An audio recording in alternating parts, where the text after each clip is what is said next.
mga kalaypoy nasa 8 to 10 pieces lang ang isang bingkis.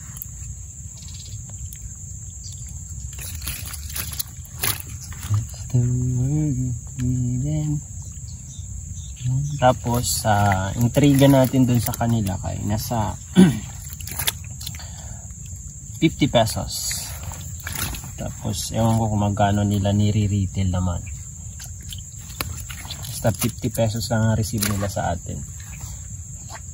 50 pesos. So dalawang bingkis nasa 100 lang yun mga kalaypoy. Pa konti-konti. At least lang may pambili ng mantika, toyo, yan. Mantika, toyo, asin.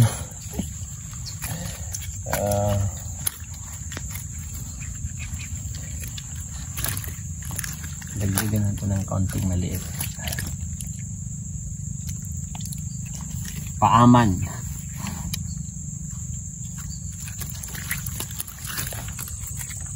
Yun. Ito 50 pesos to mga kalaypoy. Yung kung magkano lita nire-retail, nasa 60 or 70 ganun.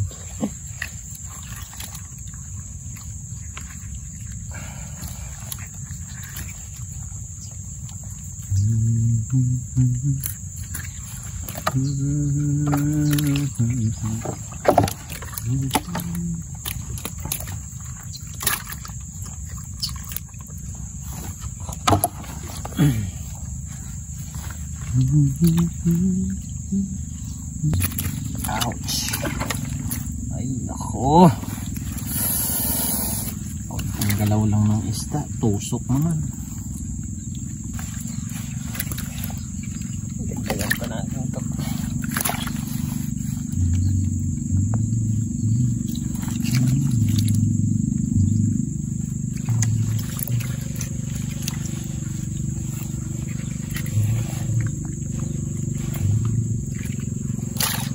Yan.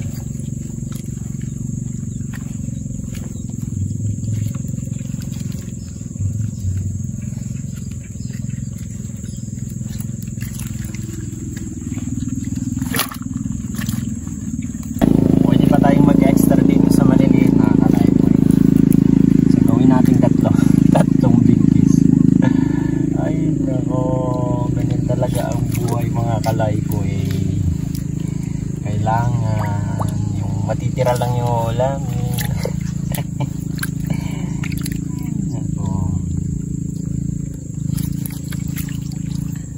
Buhay mangingisda ganito mga kalaypoy. May mga instances mga kalaypoy na alam nyo ba, yung magaganda ng isda yung binibenta, tapos ang naiiwan sa kanila is yung pinaka local na itsura ng isda. Lalo na kasi kapag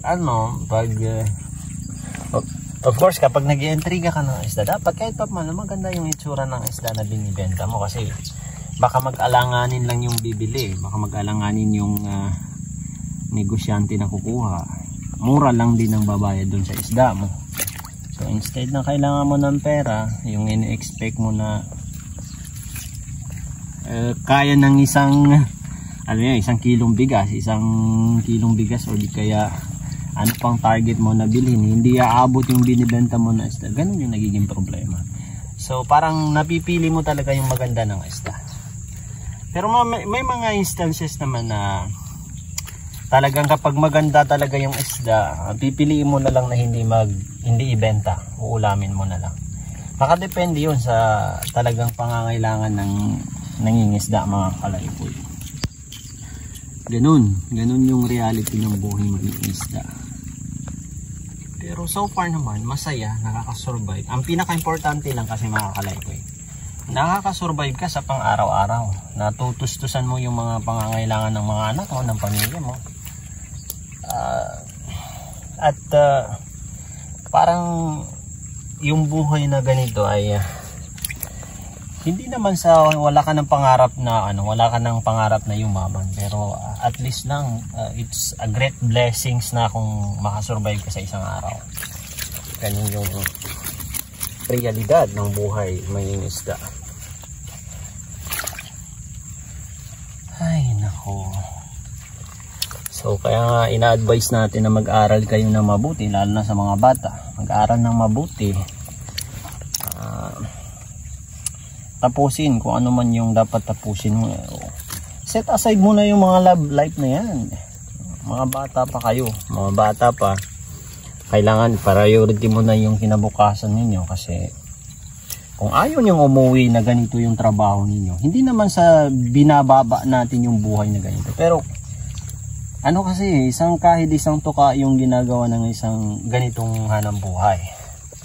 So kung ayaw mo nang tamad ka, mahirap ka, tamad ka, ayaw mo nang maputikan, ayaw mo nang malansa, mag-aral ka ng mabuti. Ayaw mong maulanan, ayaw mong malamukan, araw ulan, ayaw mo nang ganon. Please lang, maawa ka sa sarili mo. Maawa ka sa sarili mo, sa magiging asawa mo, sa magiging anak mo. Huwag kang selfish na lang, ginagawa mo yung gusto mo ngayon, hindi mo iniisip yung magiging kahinatnan ng family mo in the future. It's a selfish, napaka-selfish na bagay yung ganun mga kalaipot. So make sure na talagang magpursige kayo mag-aral, maghanap kayo ng maayos na trabaho, pumundar kayo ng anong dapat nyong ipundar, ganon. Saka na yung panandalian kasiyahan mga kalaypoy. Aral mo na. So ito na bingkis natin. Yan na bingkis natin mga kalaypoy. Yan, 1, 2, then 3. So total natin yan, initial natin na total dyan, nasa 150 pesos. Imagine mo, 150 pesos lang yan. Kakasya ba yan sa pangangailangan mo sa isang araw? Na hindi naman ganyan araw-araw mahuhuli mo. Naku, mag-isip-isip ka, kaya mag-aaral ka na mabuti. So yan yung natira dyan mga kalaypoy, yung otip, maliliit na tilapia dyan, at saka yung carp, tinira ko na lang yung malaking carp dyan. Yan ang uulamin natin. Yan ang realidad. Yan ang uulamin natin. Good choice naman yung otip natin kasi ito yung paborito na sa bahay. Otip na ganito. Masarap sa bawan pag ganito nakalalaki. Yan. So, daan natin mamaya sa negosyo. Let's go! So, let's go. Dalhin na natin.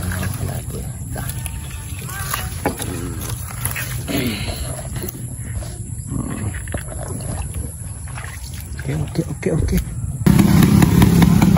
Yun lang, maputi ko masyado. Wala! Adi ako!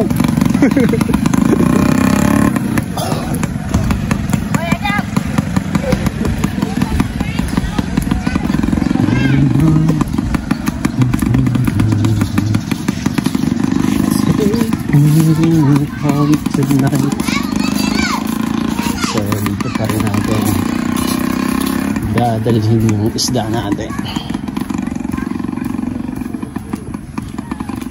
Sobrang lamig mga kalaypoy.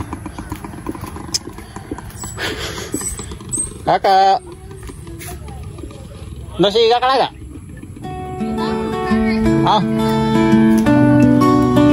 Turun ya, bentar ya, ay tamong kunci.